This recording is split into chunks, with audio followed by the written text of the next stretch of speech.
I can stop. Or we're live. All right then.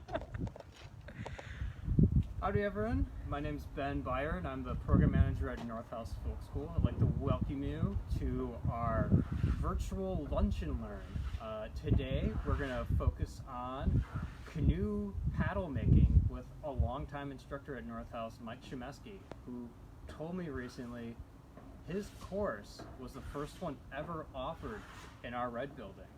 So let's go in and check him out.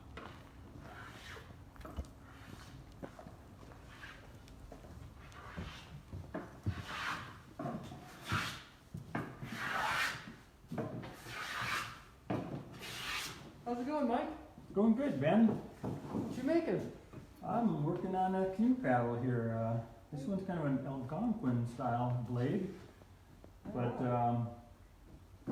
yeah, kind of what I work on in my classes when can teach here with people. And the wood that I'm using is basswood. You can see it plain, pretty nice, clean shavings here, easy to work with. Moderately strong, it's got all those kind of Goldilocks kind of things, just so, you know. Yeah.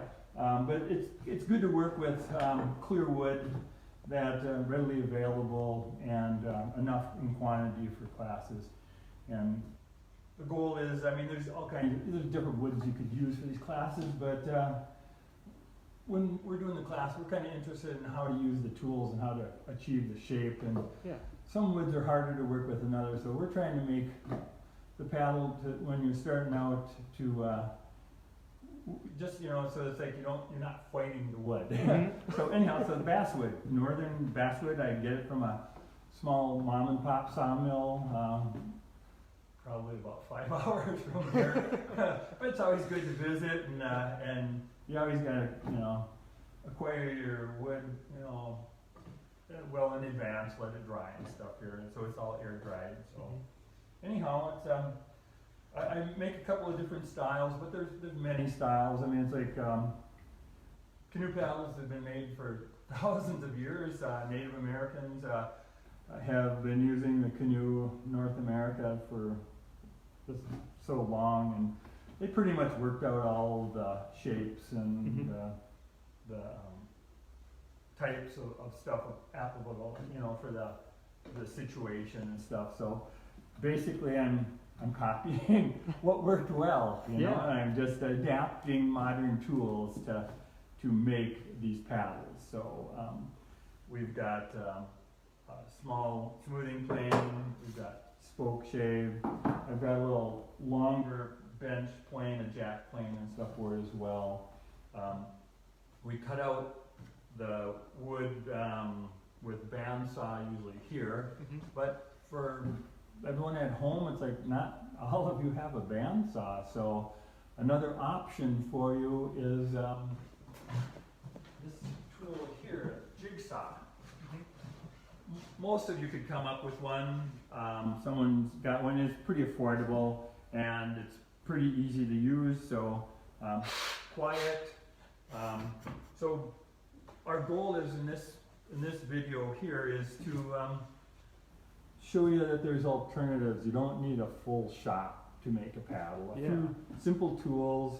You know, one of the things that you might not have also is like a spoke shave, but otherwise you probably can come up with a small plane, a low angle block plane. These are pretty common. So just a few of these things here can do the shaping of the paddle. So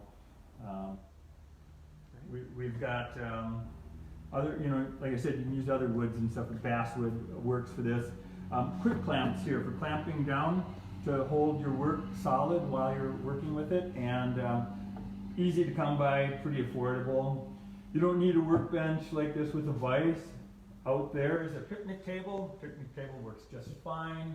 Our goal is to make a paddle. It's not to be like, how do I come up with all these things? It's like you don't need to have like a full shop. It's like a few simple obtainable tools really is what our goal is. And wood, if you can't get a piece of basswood, lumberyard, you could look for a nice clear 2x8, and then you just have to plane it down a little bit more in thickness, because this wood here, when I get it, it's rough sawn.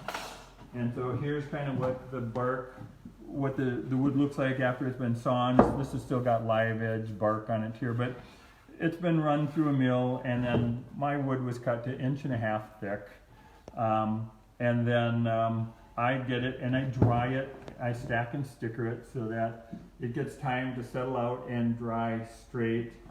Then I'll plane it down to, this board here is 1.25 inches thick, so I have taken 1/4 inch of the rough side of both to clean it up.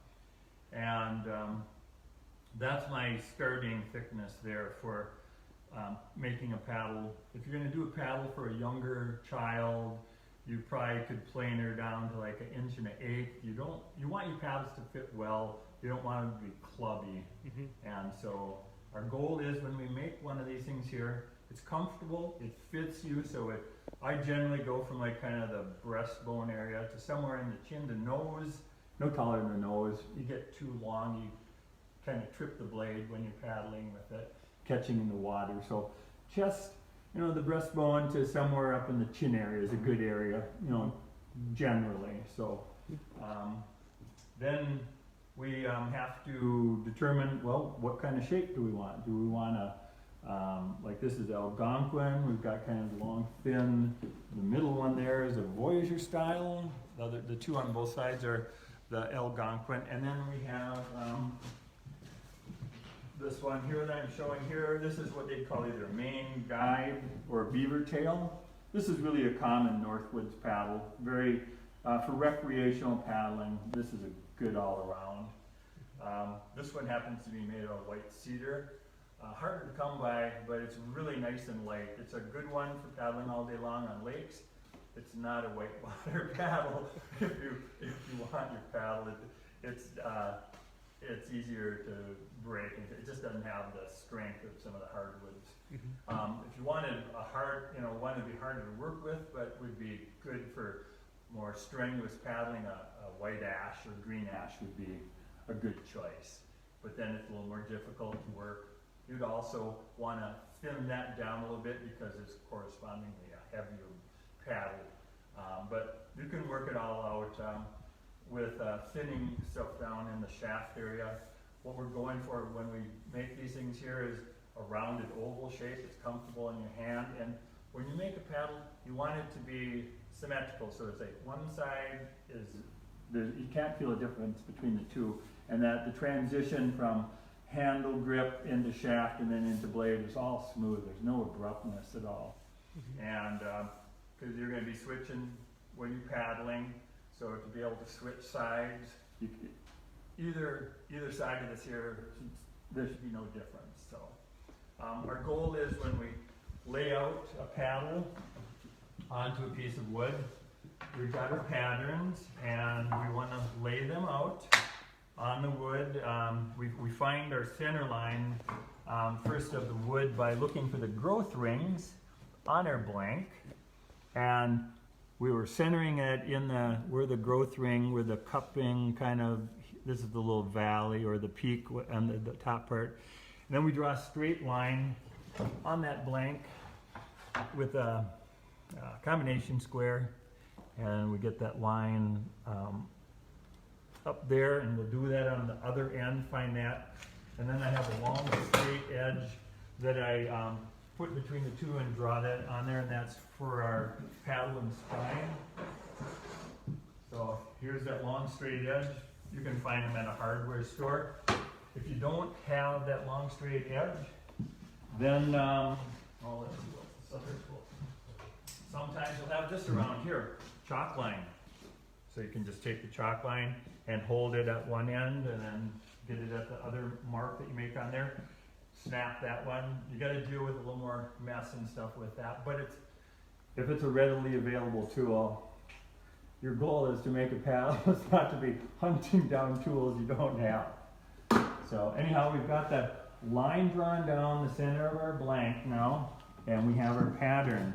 And this one here is kind of for like a young adult kind of size here. This one here is a 28 inch. I kind of go from like about a 26 to 28, and then for a person my size, I'm 6 feet, about a 30 inch. And that will be laid out on this line here, and up at the top part of where it goes into the shaft, I use a ruler here, and I want this measurement to be 9/16 on either side of the line. And so my pattern will be laid out to that area there, and then I will trace my pattern, flip it over, make sure everything is all lined up top and bottom there.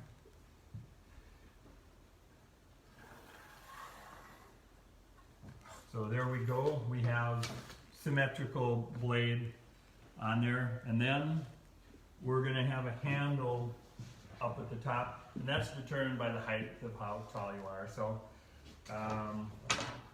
this one here, I'll just use the full length of this one here. It doesn't have anyone in particular chosen for this one. I've got a few blemishes in the wood here, but they're not deep, and the way I cut out stuff, a lot of this wood's going to be removed anyhow, so I'm not worrying about this here. So I'll max out kind of the height here, and where my pattern and the shaft meet, I will do that 9/16 on either side.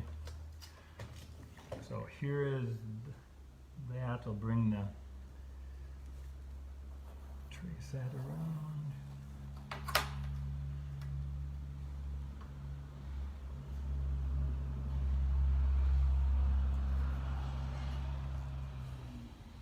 So I've got my handle laid out on here, and you always want to double check when you're doing your measuring and stuff that you make sure everything is accurate lengthwise and widthwise and stuff, because when we cut it out, you only get that one shot at it. So it's like the old adage, measure twice, cut once. So here's where we filled in the handle to the shaft area by going to the marks there.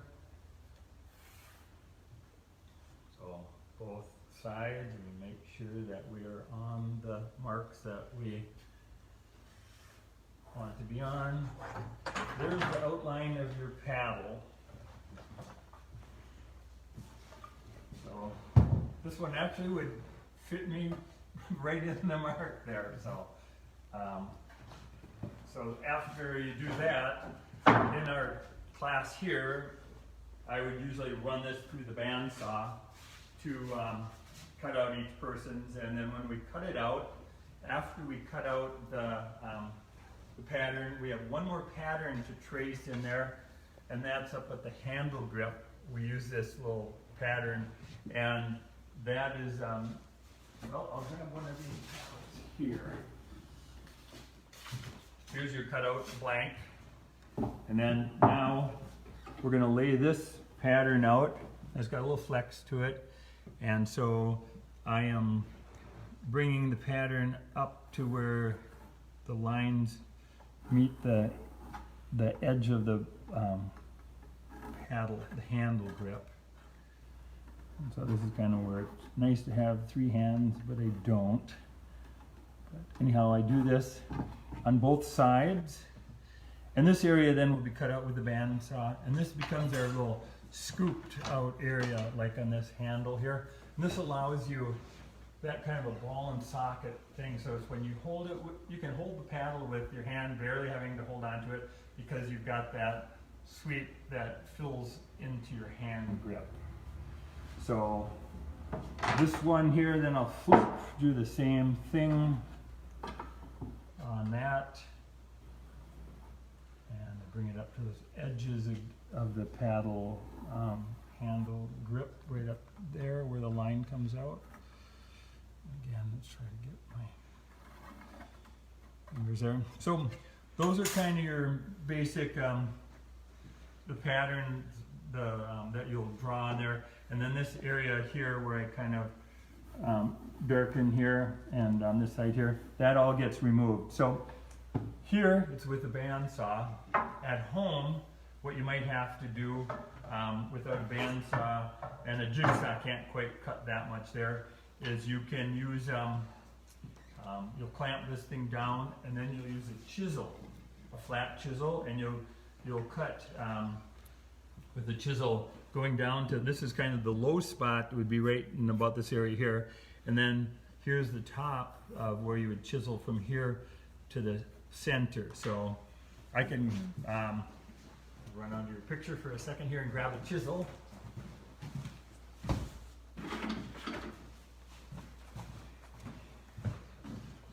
then I'll steal a clamp.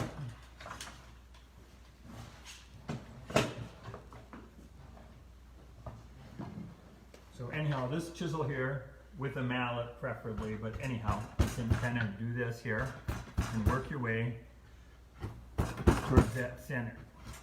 So wood's easy to work with, and the chisel is fairly sharp. That's the big thing, is your tools are sharp when you do this. So anyhow, this is how you can remove wood if you don't have that bandsaw. And you just want to cut down to just a little above the pencil line, that pencil line being right there, and then you can clean that up with a spoke shave. And when you work the wood, you're always working from the high spot down into the low spot, and then come back here and go down into the low spot. You don't want to pull all the way through, or you'll catch and chip your wood up. So this here is your alternative to using a bandsaw, trying to remove the wood in your handle. Suppose you could just use a knife as well. You could use a knife as well, that would work.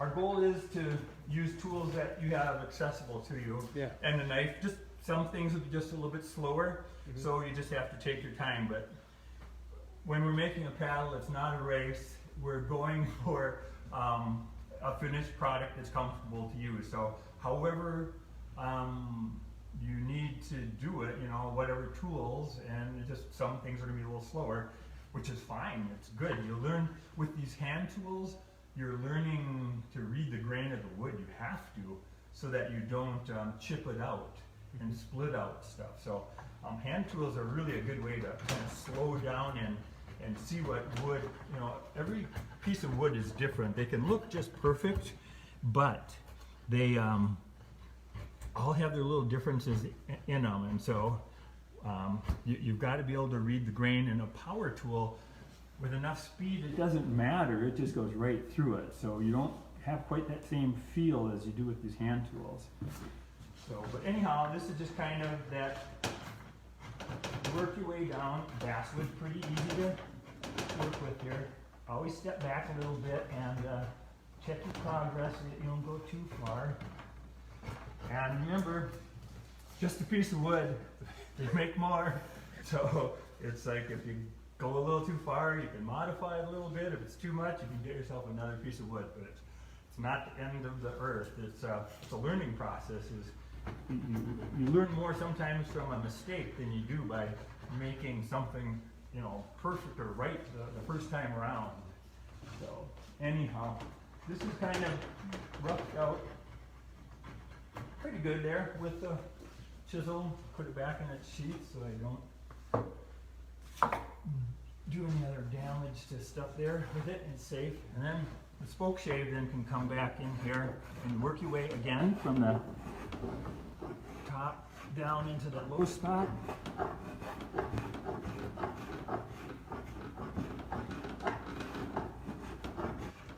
So that starts to clean things up here, and then going from here, and that will smooth it. So didn't really take that long to get there. You get the same results, just different tools. You're going to use this tool, the spoke shave, anyhow, regardless of which, you know, if you bandsaw it or you chisel it. So you do that, and you'll smooth it down till you get to the lines. And then, here it is. We really, speaking of lines, we haven't really done much yet here. We don't want to jump too far ahead until we lay out some more of our lines. So on this one here, here's that straight edge that we ran down the center of our paddle, and we need to bring it down so we have the lines that wrap all the way around the paddle, because we're going to sometimes we're going to plane through some of our stuff. So we want this nice and square there. So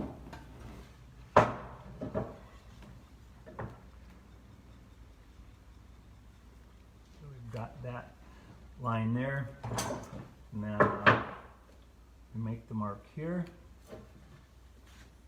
and here. Then we go with our straight edge and we line it up on both those marks to get our center line.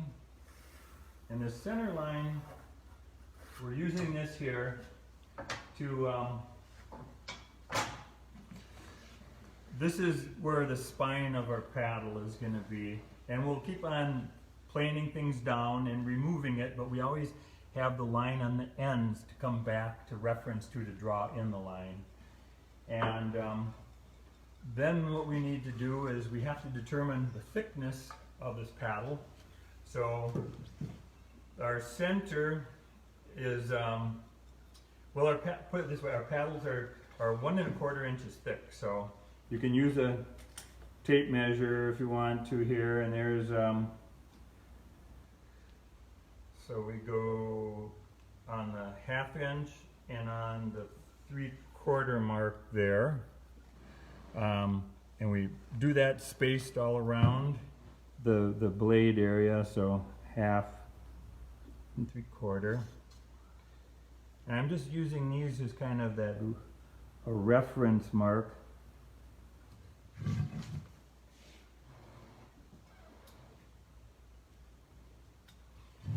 I'll do that here.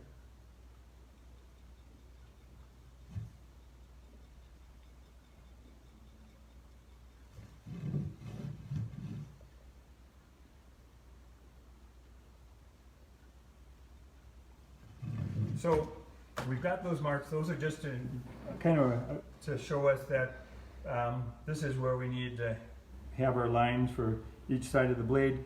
And we're going to use our finger and the pencil here, just kind of holding it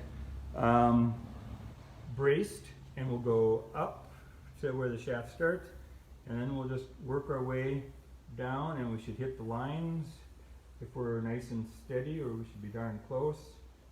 And I've told my fellow students in previous classes, we're making a canoe paddle, we're not making a violin. It's going to be a working tool is what this is. So it's like we're not talking hundreds or thousands of an inch. If it looks good, it is good on this one here. So, but anyhow, your finger, pencil, and bracing this off here are as good as any measuring device that's out there. It does just fine. You'll clean up stuff anyhow with your tools, but you need to be relatively, good lines to work with as your guide. So you can do it. Just takes a little practice. I've had people say, "I can't draw." I said, "We're not drawing here. We're bracing it off here, and it's just showing a little control. Is all we're doing." So,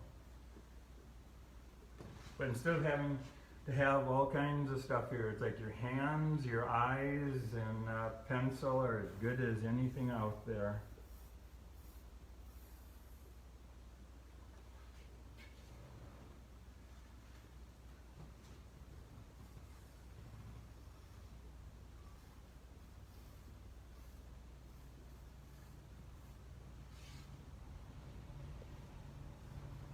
One of the nice things also about making a canoe paddle with hand tools, no machinery noises, and you don't have all the dusts.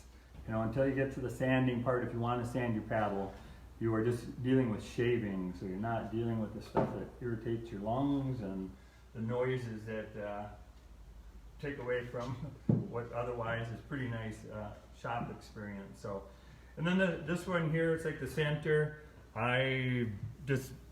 You can measure it. That's like 5/8 inch, but your hand and eyes are pretty good after a while, and so I draw this line in and I just bring it down here.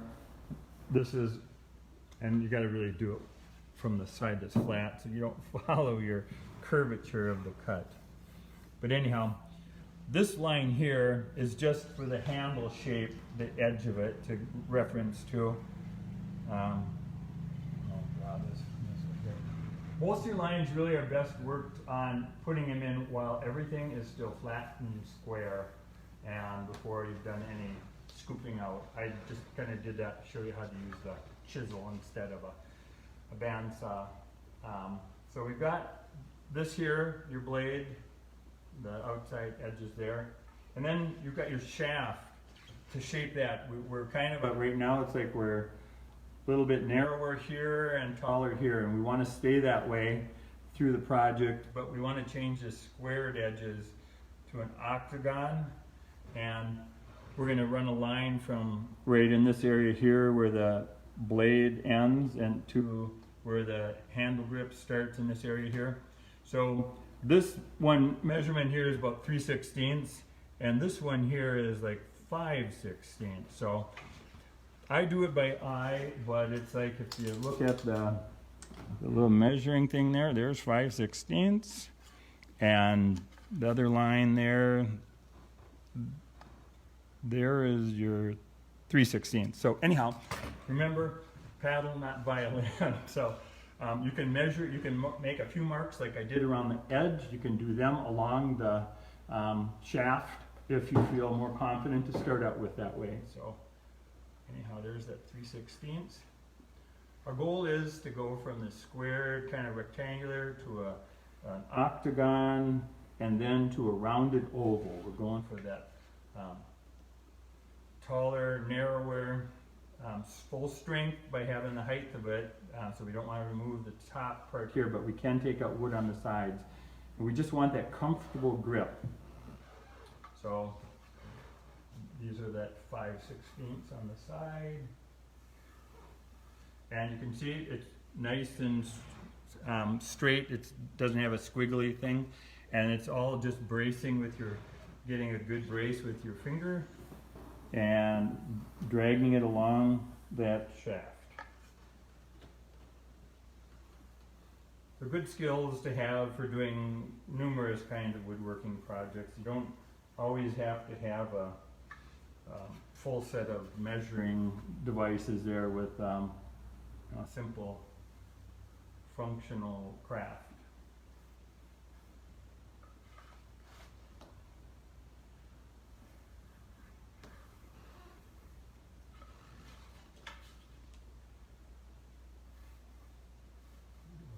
There.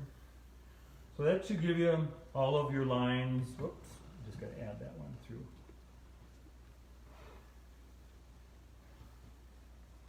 So when I'm working on a paddle, generally once I've got all the lines in, I'll work on the blade first. And what I want to do is take and from just a little bit down from the shaft, maybe about like in this area here, that looks like it would be like an inch, inch and a half below where the shaft is all parallel. I'll plane from here down to the bottom here, and I want to get to the top lines here. So I'll need to clamp my paddle, and I'm going to clamp this in a couple of spots.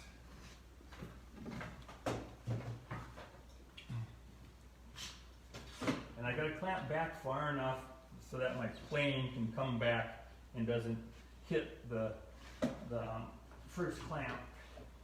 And I leave the shaft till a little later. I kind of do the blade and the handle grip first because I want the shaft to be square, flat, so I have a solid thing to clamp to the table and I don't roll around. And I'll always leave that last, probably hand's width of paddle right in the shaft right in the middle of it, left square to the very end, because that gives me that area to clamp down to the very end if I need to work on this thing without it rolling around on me. So we start out, you can use a bigger plane than this, but this will work fine here. This is like, what, a number 4 it's called, Stanley plane. This one's a really old one, but what matters really is that your plane is sharp.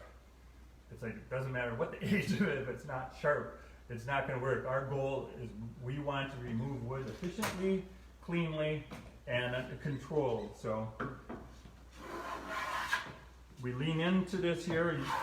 When you're working on a paddle, you're using your body to do the whole thing. You're not just using your arms. You want to just lean into it. Otherwise, if you're trying to use your upper body, it'll wear you out. And so you want your bench height to be kind of, proportional to your height. So if you get a really tall bench and you're shorter, you're going to have to be working up above. That's not good. You want something that's comfortable, rated waist height, and so that you can lean into your planing motion. So I just work my way across the blade, and I've always got a little bit more pressure on the end, and that gives me that taper. So it's like I'm removing little wood here and more wood here, and I'm working this blade down to a wedge. So, and I just do it evenly across.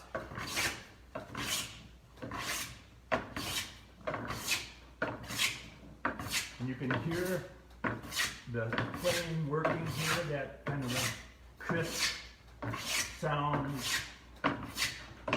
It's removing wood nicely.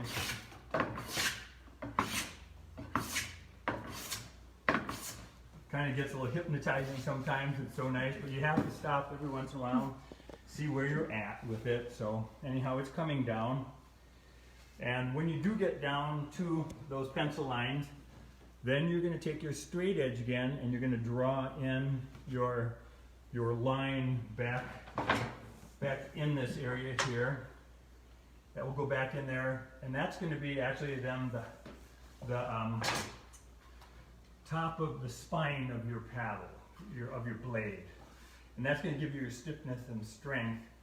And then you're going to work that edge from, I'll draw it in on this one. This one here has been, on this side here, has been planed down to that wedge shape on this side here. I'll draw the line in, and then I'll show you the next step in removal of wood from the blade.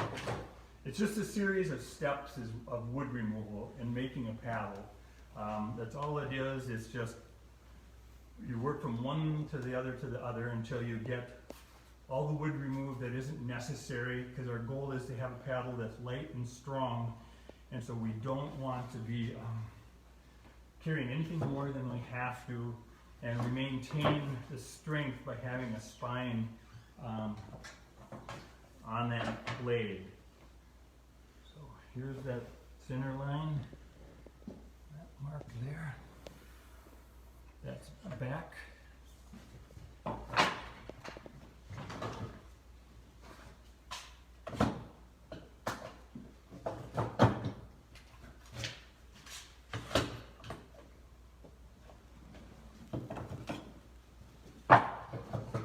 So we kind of need to, at this point in time, I've got some other lines here. These don't really matter in this one.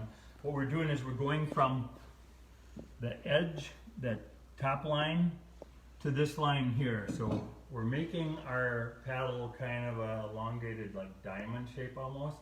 So we have to adjust our plane so that it will work.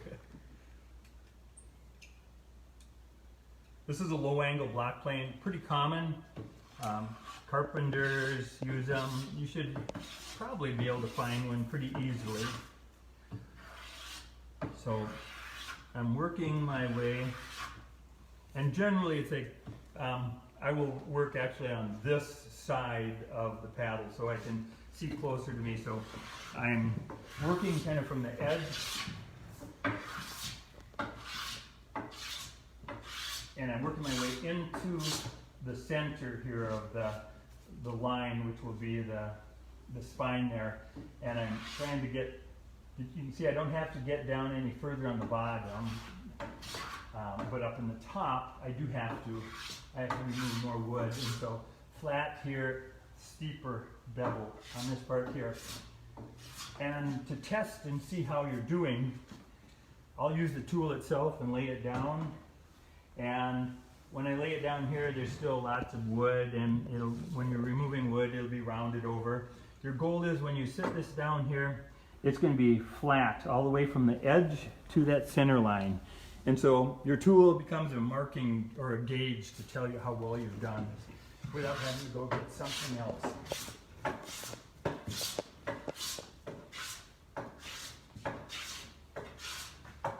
And you step back and look and see as you work your way up, you get down to the line there. So you just don't want to go below it if you can help it. It happens, everyone does a little bit, but you don't want to excessively drop below the line. And I use this plane at kind of an angle, kind of a skew, so it allows me to drop down a little bit lower on the sides. When I can't get any lower or further back, I'll switch out to a spoke shave. This here is like a little plane but with a small flat sole on it, so it allows me to get into more curvature or tighter areas. But it will follow a wave, the grain if stuff is harder and softer, it will kind of roll up and down more, whereas a plane, the longer you get, the flatter your piece of wood stays. But we have to go with what works here too. I'm going to turn it around here, and here's the spoke shave coming in to clean up and bring things down to that line.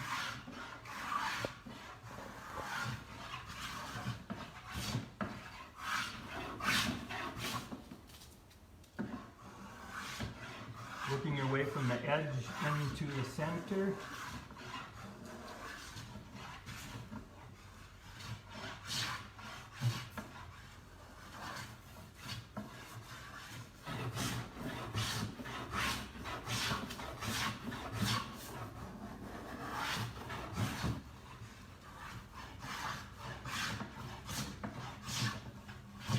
So anyhow, this is kind of the process. It's getting us to that shape. So you have to repeat that on all four sides. And I'm going to kind of jump to a next step here just so we kind of get things, you have a little better idea. That's taking us to a portion there. I'll go back to this paddle blank here.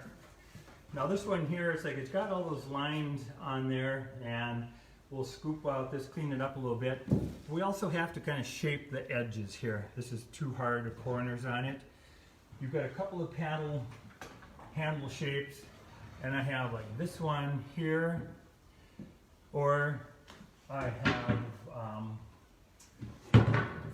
kind of more of a rounded, just rounded over corners on this design with this pattern. So I just kind of break the corners. So a little more rounded on that one. This was a little more stretched out. I probably even have something a little more rounded, but I'm not sure anyhow. I'll just show you on this one here. We're gonna break these corners here to start out with, and so I lean my paddle blank down into the bench just so it won't move around. And I'm just going straight on with this low angle block plane. And that gives me that rounded edge there.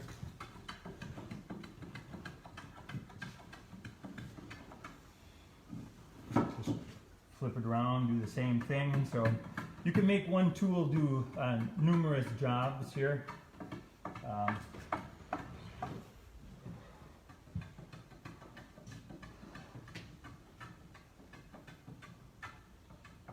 So that's kind of a rough start there. And then, so that's looking at it from on end. So now I'm going to clamp it back in here, and I'm going to scoop out, just clean things down to the lines a little bit so we can do our next step.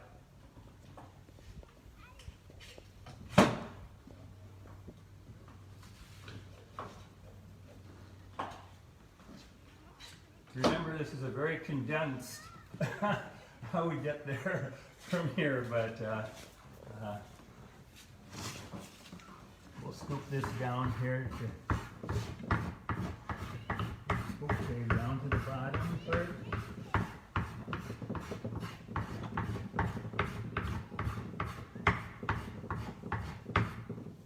Come back.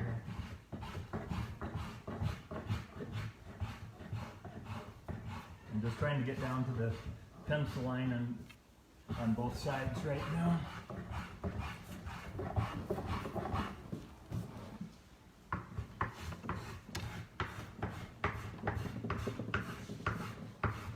Once you get the hang of using a spoke shave, some of you are going to wonder, how did I ever do without this tool? It is so much fun to use. It can do so much shaping, and it's so simple.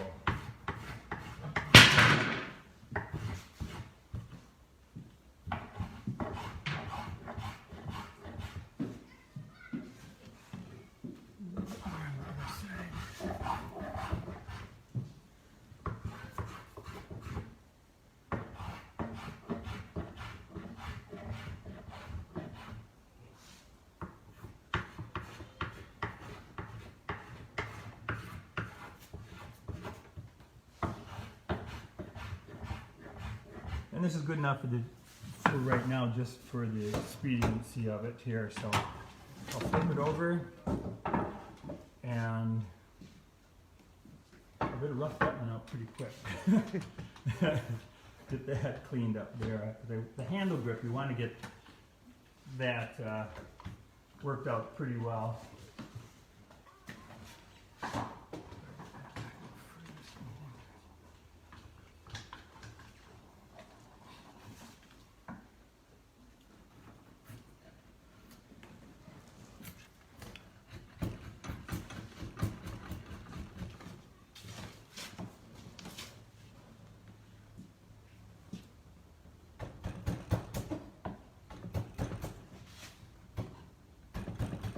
This is where I'm thankful this isn't ash or birch. So you said you're using basswood for this? Yep. But you could use whatever you have available. I could, yeah. I could, so up here it's like you have birch, and you don't really find them selling cedar much anymore in sales, so that's kind of harder to come by. But spruce would work. Mm-hmm. Green ash works. You want to stay away from stuff like oak and like Doug fir, that's splintery. That's kind of hard to work. Maple, cherry paddles, if you have cherry.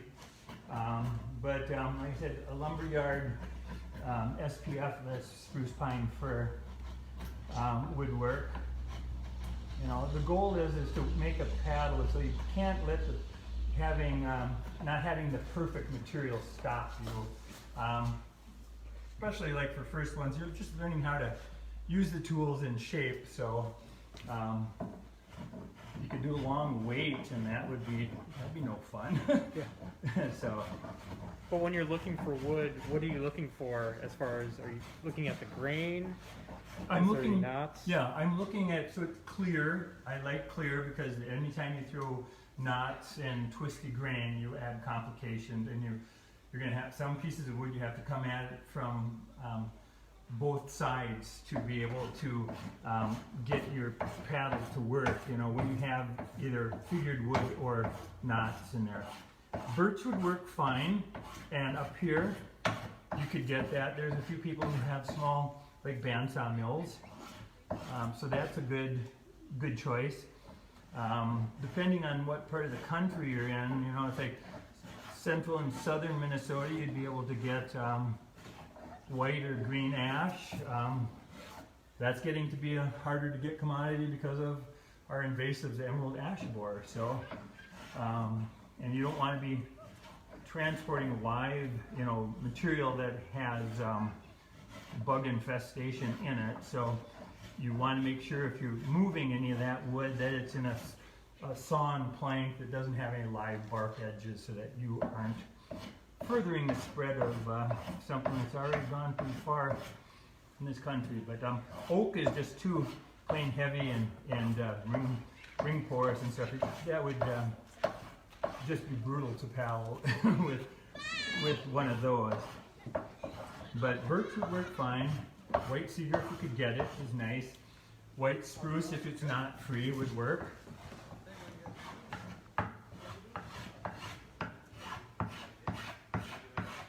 So now we're cleaned up pretty good here in the handle area here. We'll throw in a few more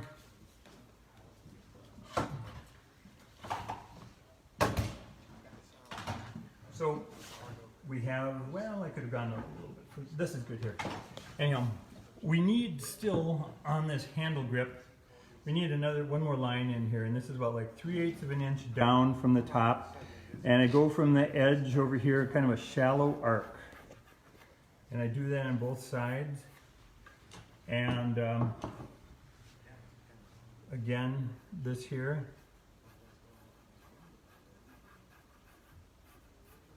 Shallow arc here.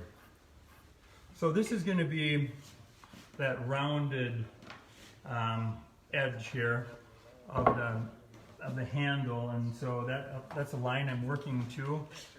I'm going to clamp this in, and to make this rounded, I want to break the edge and work my way in towards the top center. So I go from the edge into the center, and I kind of use my fingers gripping on here, and then this is kind of just a little leverage here to work this here, and I just go from edge into the center, and this is giving my handle that radius. Doesn't take too much to do it. The blade is sharp, and I'm getting a nice crisp finish to this here. So I can either swing around to the other side, or I can just work my way in again here to that line. And I'm trying to make this handle grip, it's kind of that rounded over edge, it's that ball and socket kind of feel. And so edge into the center so that I don't chip out the edges.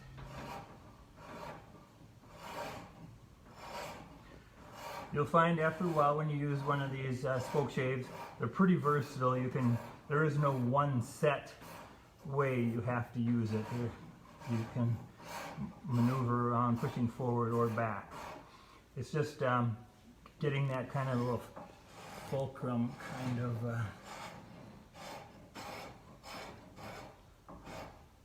So that's not too bad there. We'll flip it over. Quick clamps, what a great invention.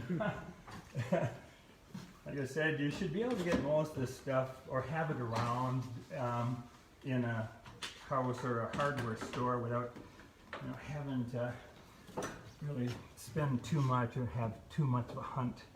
So again, edge.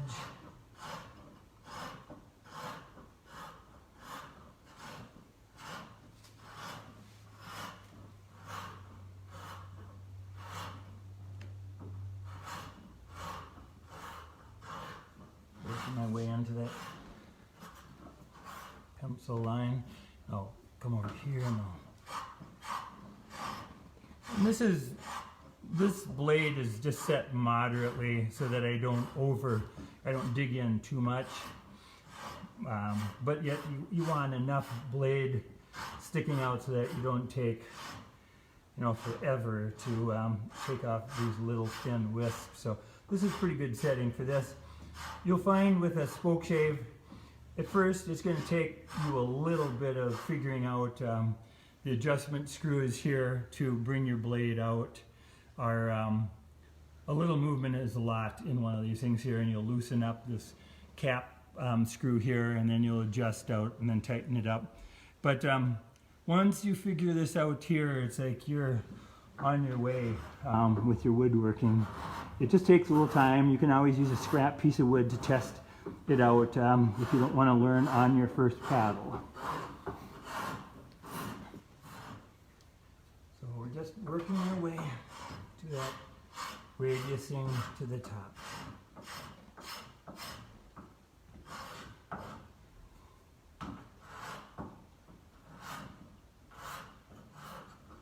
So we're looking pretty good there now, but we can do a little more shaping later on. But in the interest of like, well, what do you do here to get the handle grip here, you know, how did that get shaped? I'm going to draw the lines in on this one.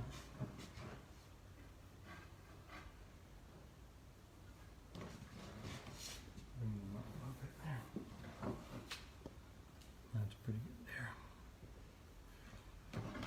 So now we'll clamp it back down.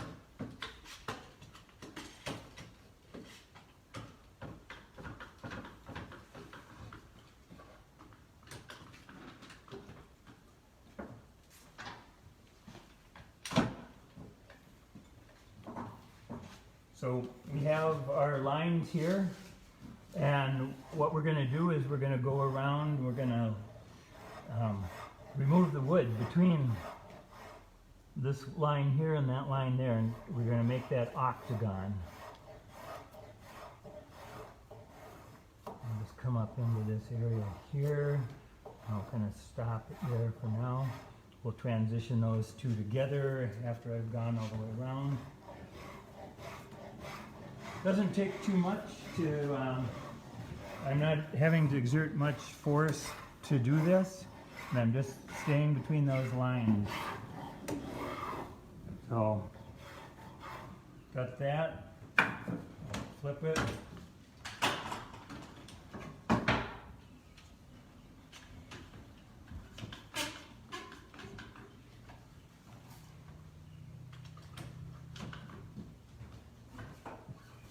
Nice shavings. So again, just kind of removing that wood.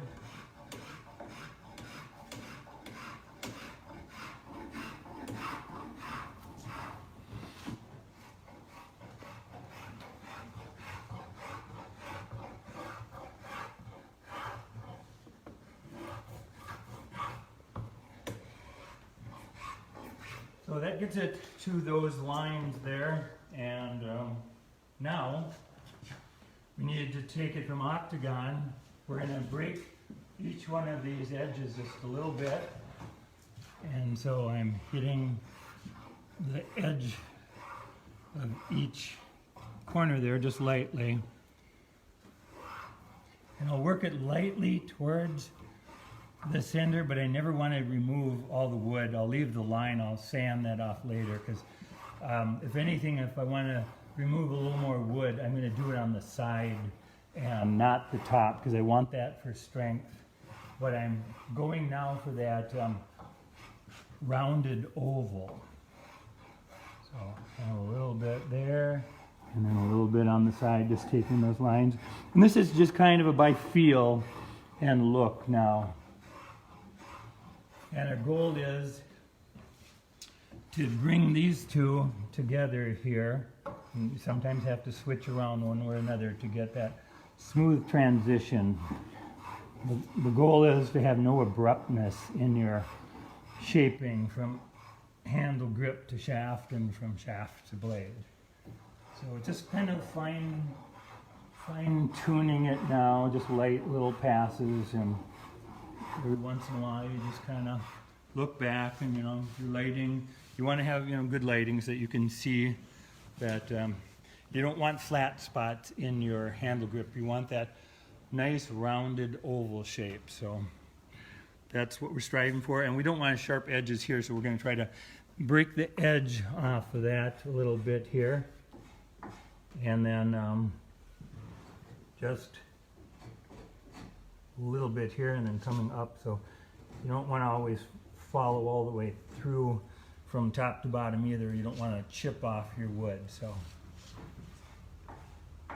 remember, you've got to hold this in your hand all day when you're paddling, so it's got to feel good.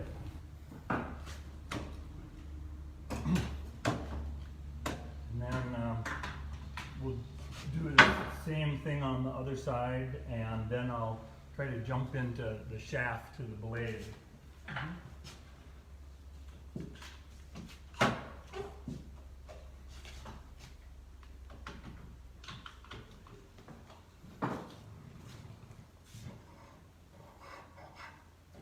Just kind of breaking that edge.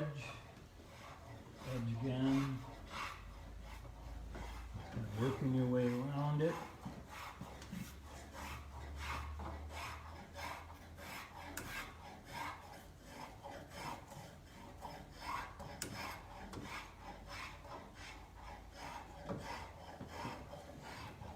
Clean up a little bit of the saw marks just lightly with this.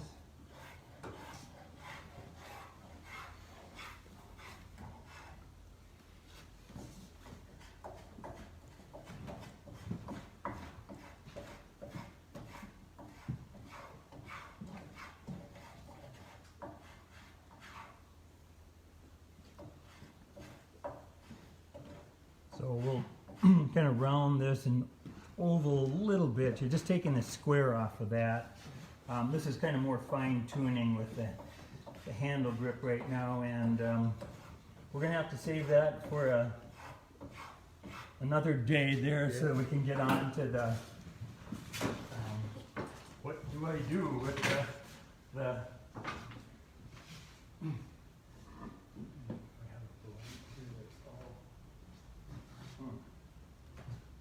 well, let's see. This is kind of rougher here. This is kind of, well, I've removed a bunch. Which one should we jump to? I guess we'll do a close on something here.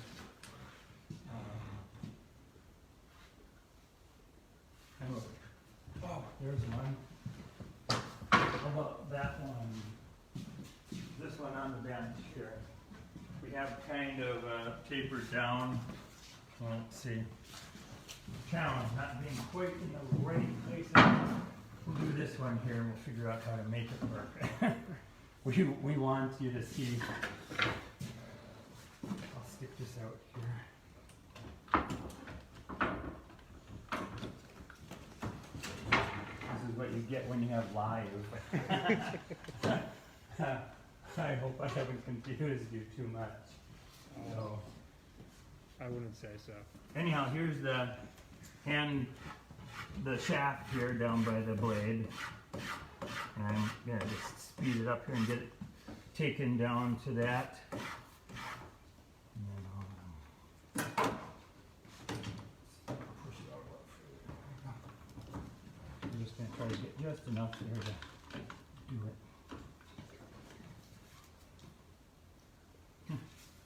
Draw a line, I guess.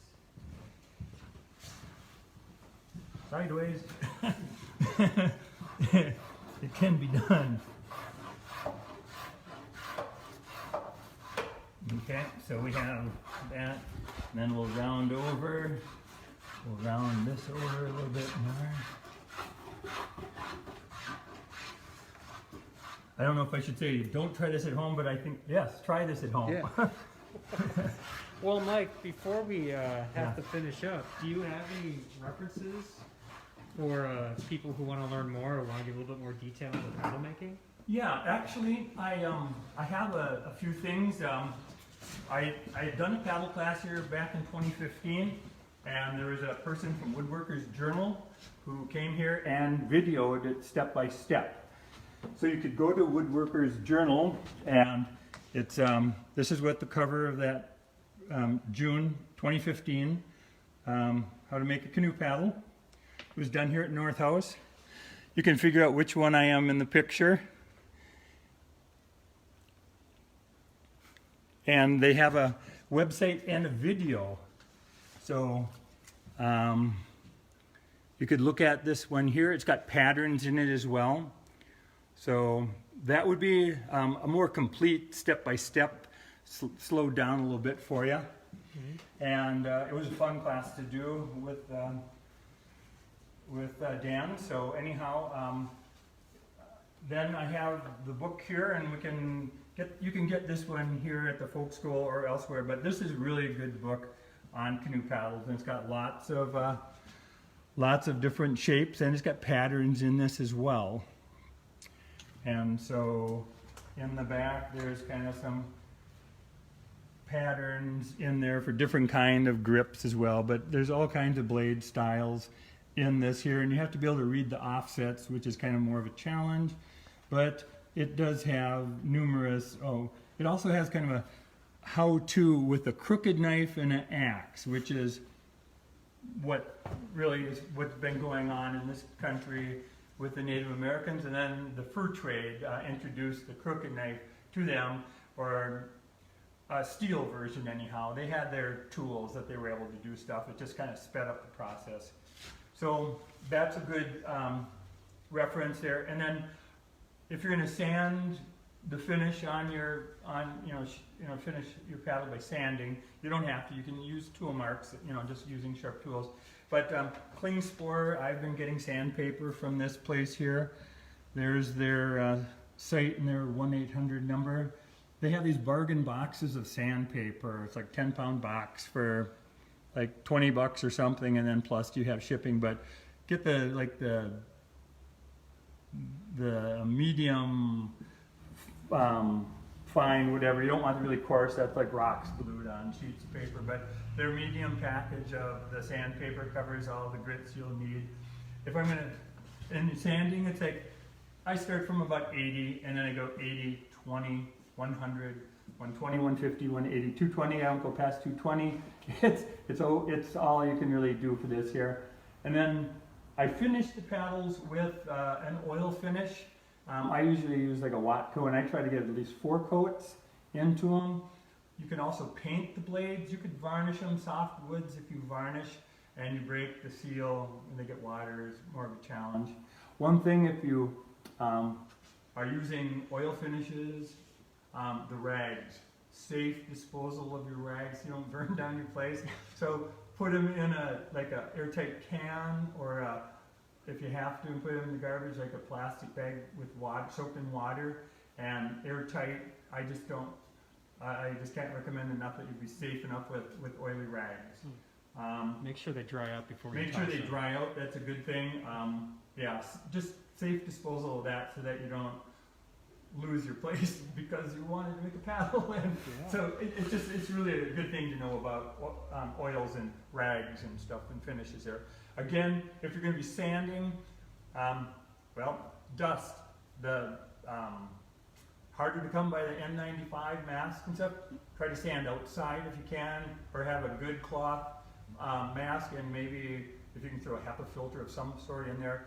But your lungs are filters, and you don't want to breathe in anymore. So that's the beauty of making these paddles with hand tools. Allows you to get away from a lot of that dust and noise too. Your hearing with power tools is cumulative over time. So I don't know what more to say, but it's like go out and make a paddle, and it's like don't let not having the perfect piece of material stop you. You can find something out there. And if you have any questions, it's like you can give us a call. So anyhow, good luck, and hope you all make a lot of paddles there. Well, thank you so much, Mike. And we'll be back here later tonight. Well, actually not on Facebook, but on our webinar with Josh Tolkien talking about building boats in Norway, but we'll be here all throughout the week for a lunch and learn. So have a good one. Thank you.